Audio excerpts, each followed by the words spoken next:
Hello friends, welcome to my channel. कैसे हैं आप सब लोग? आशा करती हूँ बहुत अच्छे होंगे। तो एक कमेंट बहुत दिनों पहले मेरे पास आया था निजात अहमद जी का, जिन्होंने कहा था कि 8,000 जो सैलरी होती है उसका बजट बनाकर दीजिए। तो मैं ये कहूँगी कि 8,000 वैसे तो बहुत कम है आज के ज़माने में। मेरा तो जो ग्रॉसरी है वही 8,000 से 10,000 तक आती है। तो फिर भी मैंने आपके लिए एक छोटा सा बजट बनाया है कि जितनी हमारी सैलरी है उस हिसाब से हम काम चलाएं।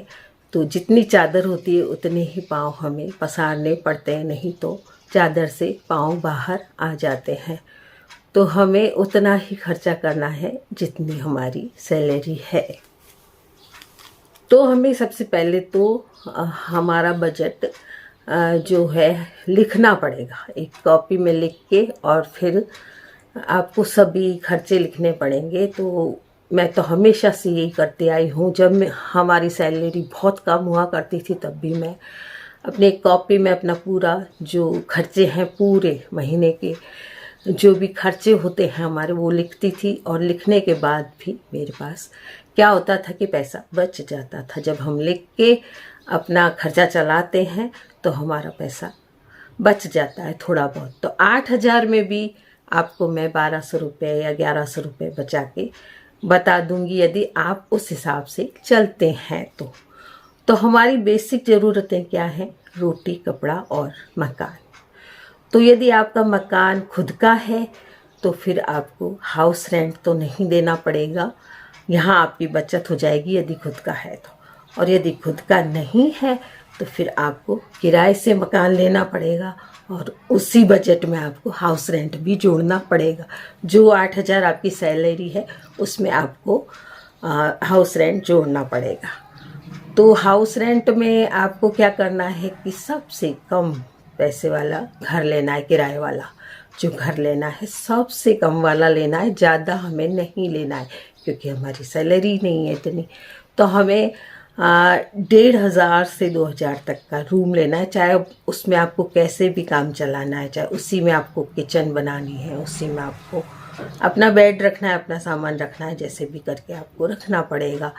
ऐसा हमारे साथ भी हुआ करता था जब हम बहुत छोटी उम्र में थे और हमारे मकान नहीं था, तो हम भी एक ही रूम में रहा करते थे और वहीं हम किचन बना लेते थे, या थोड़ा सा सीढ़ियों के नीचे जो जगह होती थी उसमें किचन बना लेते थे। और फ्लैट बाथ होता था उस घर में जहाँ हम रहा करते थे। तो एक बिल्कुल ही छोटा सा कमरा हुआ करता था, उसमें हम 2 बच्चों के साथ रहते थे। आपने बताया कि आप 3 सदस्य हैं और 1 बच्चा है, तो उस हिसाब से ही मैंने आपका बजट बनाया है। और यदि आपको पसंद आए बजट तो ज़रूर मुझे कमेंट करके बताइएगा। वीडियो अगर आप सारी वीडियो देखते हैं तो मेरी ये वीडियो भी देखेंगे, आप ज़रूर देखिएगा। और ये मैंने खासकर आप ही के लिए बनाई है। और जो भी 8,000 सैलरी वाले हैं वो लोग सभी यदि इस वीडियो को देखेंगे तो शायद थोड़ा सा उन्हें समझ आ जाएगा कि 8,000 में हम क्या क्या कर सकते हैं। तो मैंने एक कॉपी में लिखा है और उस बजट के साथ ही यदि आप चलते हैं तो हो सकता है कि आपका काम अच्छा सा चल जाए, लेकिन आपको अपने खर्चों पर लगाम लगानी होगी। बिल्कुल कम खर्चे का मैंने बजट बनाया है जिसमें आपको फिजूल खर्ची बिल्कुल नहीं करनी। यदि आप फिजूल खर्ची करते हैं तो फिर आपका काम बिल्कुल भी नहीं चलेगा, आपको लिमिट से चलना होगा। हम भी यदि आज भी जब मुझे 35,000 खर्चा हमारे जो मेरे हस्बैंड है वो देते हैं, उसमें भी मैं बचत करती हूँ। 10,000 की मैं बचत कर लेती हूँ, उसके बाद मैं अपना काम चलाती हूँ, जिसमें मेरे 2 हाथ हैं, बहू भी है मेरे। तो हम 2 जने चलाते हैं। तो यदि एक जना काम चलाता है या घर चलाता है तो वो मेरे ख्याल से अच्छा सा चल जाता है घर। लेकिन जहाँ 2 हाथ होते हैं तो वहाँ थोड़ा सा बजट हमारा बिगड़ता है। तो यदि आपकी पत्नी घर चलाती हैं तो फिर आपकी पत्नी ही चलाए, उससे क्या है कि आपका बजट नहीं बिगड़ेगा। और यदि और भी कोई साथ में है तो दोनों मिलजुल कर बात करके चलाएं कि हमें इतने ही जो ग्रॉसरी है या और कुछ है, हर चीज़ में खर्चा होता है। तो उस सब में हमें हाथ खींच के चलना पड़ेगा, क्योंकि हमारी सैलरी 8,000 ही है। तो मैं दिखाती हूँ आपको, मैंने आपके लिए जो बजट बनाया है वो आप देखिएगा, और फिर यदि आपको पसंद आए तो आप कमेंट ज़रूर करिएगा, और बाकी लोग भी कमेंट करिएगा कि आपको 8,000 सैलरी का बजट कैसा लगा। तो मैंने आपका बजट पूरा लिख दिया है इसमें, और मैं अभी पढ़ के बताऊंगी आपको। तो फिर आप देखिए, आपको समझ आता है तो ज़रूर इसको देखिएगा, और मैं इसको आपको कैमरा लगा के दिखाती हूँ। तो ये देखिए, सबसे पहले मैं जय गणेश लिखती हूँ। अपनी भी जो लिस्ट बनाती हूँ बजट की, उसमें सबसे पहले मैं जय गणेश लिखती हूँ। तो जय गणेश भगवान का नाम लेके, या आपके जो भी इष्ट देवता हैं, आप जिसे भी मानते हैं, उसका नाम लेके आप अपना बजट बनाइए। तो मंथली बजट है 8,000 सैलरी वालों के लिए। हमारी बेसिक आवश्यकताएं क्या होती हैं? रोटी, कपड़ा और मकान। यदि मकान आपका खुद का है तो हाउस रेंट आपके बच जाएगा। कपड़े में मैं आपको बाद में बताऊंगी कि हमें किस तरह से खरीदना चाहिए। अब आ गई रोटी, तो ग्रॉसरी हमें कितने की लेनी ये आपको बताऊंगी। हाउस रेंट आ गया 1,500 रुपये। मैं कह रही हूँ आपको कि 1,500 का ही आप ज़्यादा से ज़्यादा घर देखिए, इससे ज़्यादा का घर ना देखें आप। ग्रॉसरी है तो ग्रॉसरी 2,000 में आपकी आ जाएगी। अगर आप चाहेंगे तो बीपीएल कार्ड आप बनवा लीजिए, इसमें आपको काफ़ी सस्ता सामान मिल जाएगा। और होलसेल वाली दुकानों से आप खुला सामान लाइए, दालें हैं, चावल है, बाकी का और जो सामान है वो आपको कम दामों में मिल जाएगा। पैकेट के सामान हमेशा महंगे होते हैं, तो आपको लाना है 2,000 के अंदर। इसमें आपका सभी सामान आ जाएगा। आपके 10 किलो गेहूँ आ जाएंगे, चाहेंगे तो आधा किलो घी, देसी घी आ जाएगा, 2 किलो तेल आ जाएगा, मसाले आ जाएंगे आपके, साबुन सर्फ आ जाएगा। सर्फ वगैरह जो सस्ते आते हैं, व्हील सर्फ है या टाइड वगैरह है, ऐसे सर्फ लें आप। और साबुन यदि चाहें तो आप नहाने वाली 10-10 रुपए की भी साबुन आती है, वो साबुन आप ले सकते हैं। तो ये सब छोटी मोटी चीज़ें आपके यहाँ आ जाएगी। मसालों में आप 100-100 ग्राम मसाले रखिए, छोटे से मसाले। बाकी मिर्ची वगैरह आप पाव मिर्ची आ जाएगी आपकी, धनिया आ जाएगा, और 100-100 ग्राम आपकी जीरा राई भी आ जाएगी। जितना आप आपका जो मेंबर है उस हिसाब से आप मंथली सामान ले आए। क्योंकि यदि आपके पास है पैसा तो आप साल भर का सामान ला सकते हैं, यदि पैसा नहीं है आपके पास तो आप 2,000 में काफ़ी सामान ला सकते हैं। और उससे फिर मंथली ढंग से चलाएं, उलफेल ना चलाएं, फेंकें नहीं बिल्कुल भी। रोटियों को ना फेंकें। आप चावल दाल यदि बनाएं बिल्कुल लिमिट के बनाएं, जिससे आपका जो ग्रॉसरी है पूरे महीने आपकी चल जाएगी। दूध है तो दूध आपको 1 किलो तो ज़रूर चाहिएगा दूध, जिसमें यहाँ पे हमारे 50 रुपये किलो दूध है, तो 1,500 का तो आपके दूध आएगा ही आएगा। आधा किलो आप अपने बच्चे को पिलाएंगे। आप जो कह रहे हैं कि एक छोटा बच्चा है, तो आधा किलो तो कम से कम वो दूध पिएगा। आधा किलो में आपकी चाय बन जाएगी। अब रह गई सब्जियां हैं तो सब्जियां आप मंडी से लाइए, और ऐसे वक्त में लाइए जब मंडी उठती हो। रात के समय में आप ला सकते हैं, उस वक्त आपको 10-10 रुपये किलो बहुत सी सब्जियां मिल जाएंगी। और जो ये 500 रुपये मैंने बताए, उससे भी कम में आपकी पूरे मंथ की सब्जी आ जाएगी। लेकिन फिर भी मैंने 500 रुपये की सब्जी कर दी। गैस है तो गैस 2 महीने चलता है। 3 जने होते हैं, जब हम भी 3 जने थे तो मेरे 3 महीने कम से कम गैस चलता था। गैस को इस तरह से यूज करें कि वो वेस्ट ना जाए। तो मैंने 550 लगाया है महीने का, 535 ही लगेगा, क्योंकि 1,070 का गैस आता है, तो 535 का आपके गैस लगेगा। यहाँ पे आपके फिर 15 रुपये बचेंगे। नल बिजली का बिल है तो इसको भी मैंने 500 रुपये रखा है, लेकिन 500 तक आप ना लाएं, कम जलाएं, बिजली को कम जलाएं। और नल का बिल ज़्यादा नहीं आता है, 100 के अंदर आ जाएगा आपका, 2 महीने का आ जाएगा, तो 1 महीने का 50 रुपये ही आएगा आपके। मोबाइल है तो मोबाइल का आप कम से कम रिचार्ज 300 रुपये तक का ही करवा लें। अच्छा, स्कूल है तो स्कूल आप गवर्नमेंट के स्कूल में पढ़ाइए, वहाँ भी बच्चे बहुत अच्छे पढ़ते हैं और बहुत से बच्चे गवर्नमेंट स्कूल से ही पढ़कर डॉक्टर इंजीनियर भी बन जाते हैं, ऐसी बात नहीं है। हम लोग भी गवर्नमेंट स्कूल में पढ़े हैं और हमारे जो छोटे भाई बहन हैं वो भी पढ़े और वो डॉक्टर भी बने गवर्नमेंट स्कूल में बचपन में पढ़ के। तो ऐसी बात नहीं है कि गवर्नमेंट स्कूल में पढ़ाई नहीं होती, यहाँ आपका बिल्कुल भी पैसा नहीं लगेगा और आपका बच्चा अच्छा पढ़ जाएगा। दवाई भी गवर्नमेंट हॉस्पिटल से आपको मिल जाएगी, तो यहाँ पे ये जो 2 खर्चे हैं आपके बच जाएंगे यदि आप गवर्नमेंट स्कूल में करवाते हैं तो।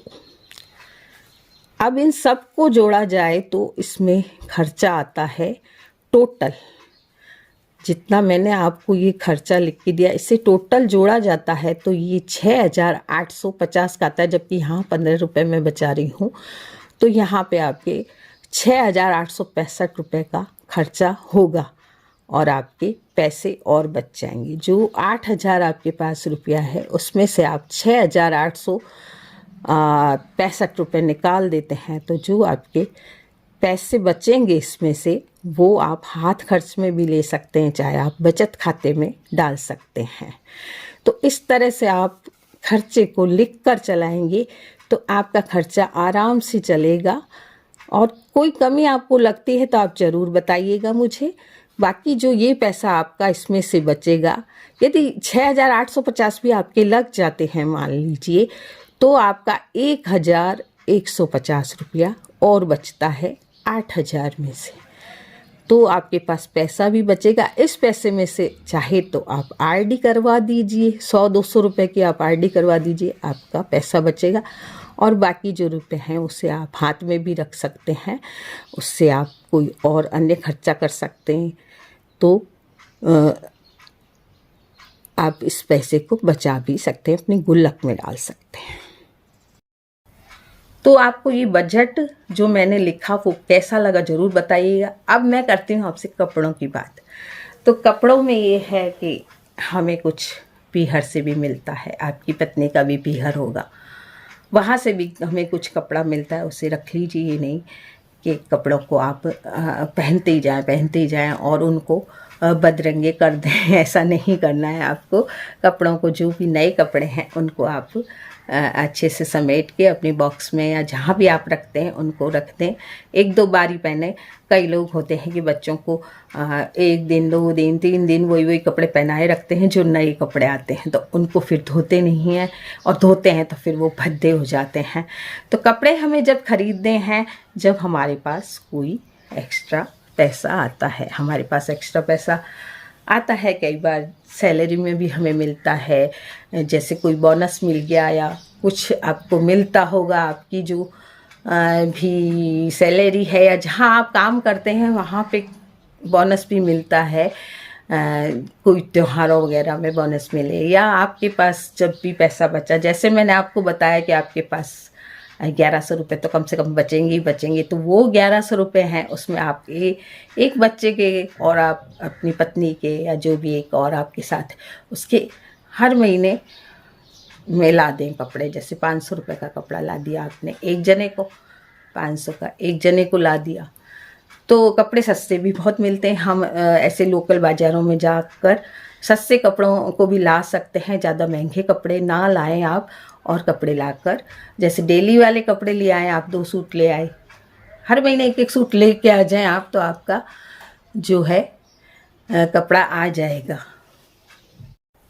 तो मैं कह रही थी कि मंथली नहीं लाते हैं आप कपड़े, जो बचत आपकी होती है उसमें अगर मंथली कपड़े नहीं लाते हैं तो उन पैसों को आप एक बार रख लें त्योहारों के लिए, या फिर आप जैसे इकट्ठा कर लें उसको 500 करके भी आप इकट्ठे करके आप अपने कपड़े ला सकते हैं, और उन कपड़ों को आप बचा के रखें। कुछ जो त्योहारों वगैरह में कपड़े हम लाते हैं उनको बचा के रखें, उन्हें ख़राब ना करें। हम तो क्या करते थे कि जो 3 त्योहार हमारे आते हैं, जैसे होली आई, दिवाली आई, राखी आई, उसमें बच्चों को कपड़े दिला दी, वो कपड़े नहीं रख देते हैं वापस, जब एक बार उन्होंने पहन लिए उनको वापस रख दें, और उसके बाद जब आपको कोई पार्टियों में जाना है, कहीं जाना है, तो उन कपड़ों को पहन के आप जा सकते हैं। उन कपड़ों को आप रखते हैं जो आप हैवी कपड़े खरीदते हैं उनको। बाकी मंथली में आप कोई हर मंथ आप ना खरीदें, और अगर आपके पास नहीं है बजट तो आप हर मंथ भी खरीद सकते हैं। 200-250 के भी कपड़े बच्चों के आते हैं, छोटे बच्चों के, तो 500 तक का भी कपड़ा आता है। 500 के औरत के सूट भी आते हैं, तो 500 के बच्चे के कपड़े भी आ जाएंगे। तो ऐसे जो मैंने आपको बचत बताई उसमें से आप कपड़े खरीद लीजिए, आपके हिसाब से खरीद लीजिए। आप कपड़े जैसे भी आप खरीदना चाहें, लेकिन सस्ते कपड़े खरीदें। बच्चों के कपड़े ऐसे खरीदें कि आपके अगले साल तक भी काम आ जाए।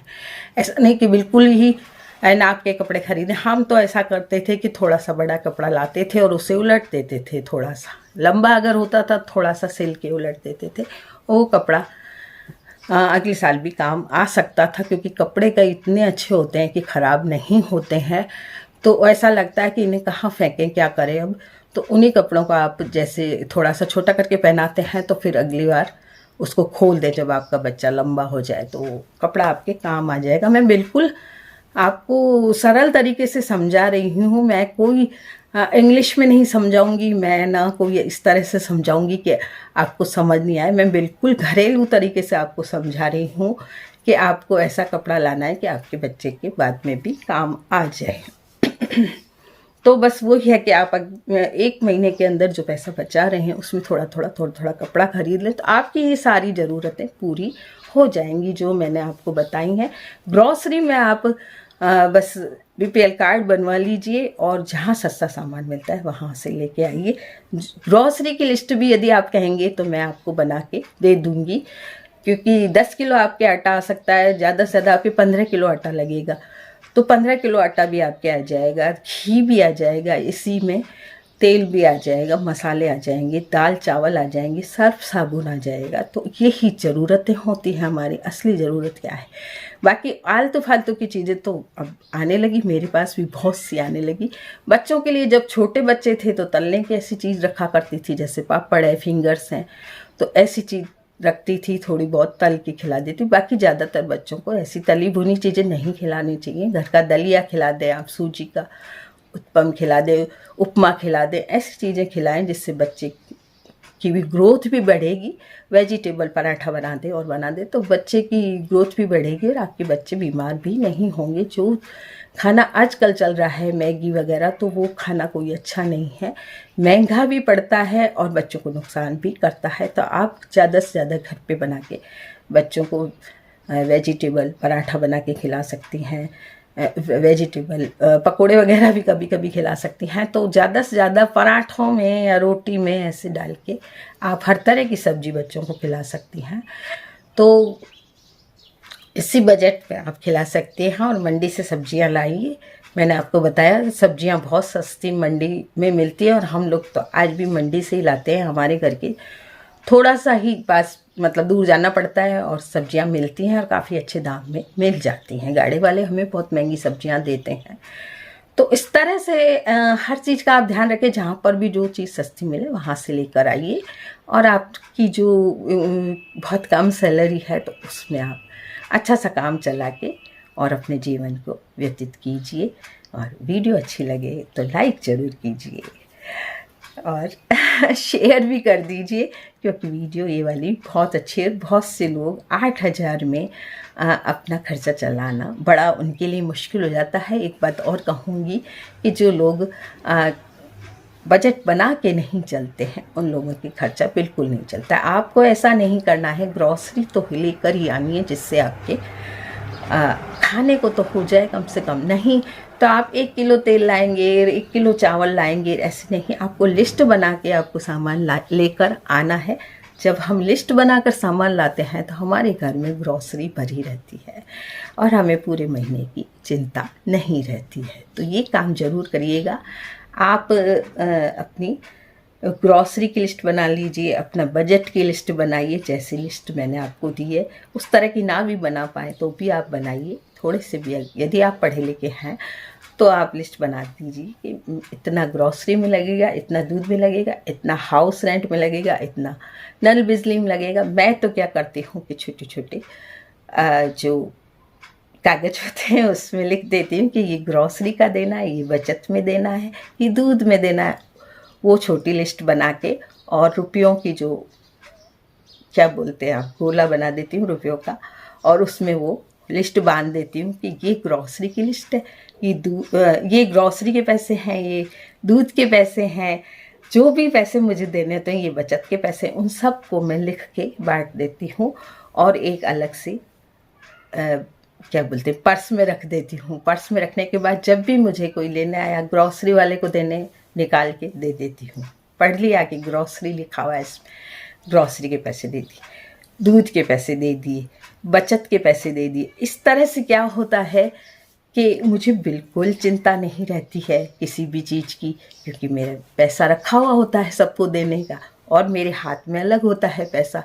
मैं कुछ भी करूं, और जो मेरी बचत होती है, मंथली बचत जो भी मैं करती हूँ, उसमें मैं अपने मन की चीज़ लास्ट में जाके ख़रीद लेती हूँ। जो भी मुझे ख़रीदना होता है, चाहे तो ऑनलाइन मुझे अच्छी लगती है कोई चीज़ तो मैं ऑनलाइन मंगा लेती हूँ, चाहे तो मुझे कुछ लानी होती है तो बच्चों से मंगवा लेती हूँ या खुद जाके ले आती हूँ। तो जो मंथली पैसा मेरे पास बचता है उसमें मैं अपनी ज़रूरत की चीज़ ले लेती हूँ। तो कैसी लगी वीडियो ज़रूर बताइएगा, और वीडियो अच्छी लगे तो लाइक कीजिएगा, अपने दोस्तों में शेयर कीजिएगा, और चैनल को लाइक कीजिए, शेयर मतलब सब्सक्राइब कीजिएगा। बहुत से नए लोग मुझसे जुड़ रहे हैं, और बेल आइकन ज़रूर दबा के जाइएगा, जिससे मेरे आने वाली वीडियोज़ की नोटिफिकेशन आप तक पहुंच जाएगी। और किस तरह की वीडियो आप चाहते हैं ये भी बताइएगा। तो आज की वीडियो में इतना ही, वीडियो बहुत लंबी हो गई है तो चलते हैं, फिर जब आप कहेंगे वो वीडियो मैं फिर आपको बना के दूँगी। तो सभी मेरे प्यारे दोस्तों, मेरी प्यारी बच्चियों जो भी हैं, वो सब अपने अपने कमेंट लिखें कि आपको किस तरह की वीडियो चाहिए। जो भी वीडियो आपको चाहिए होगी, कोशिश करूँगी कि उस तरह की वीडियो बना के दूँ आपको। तो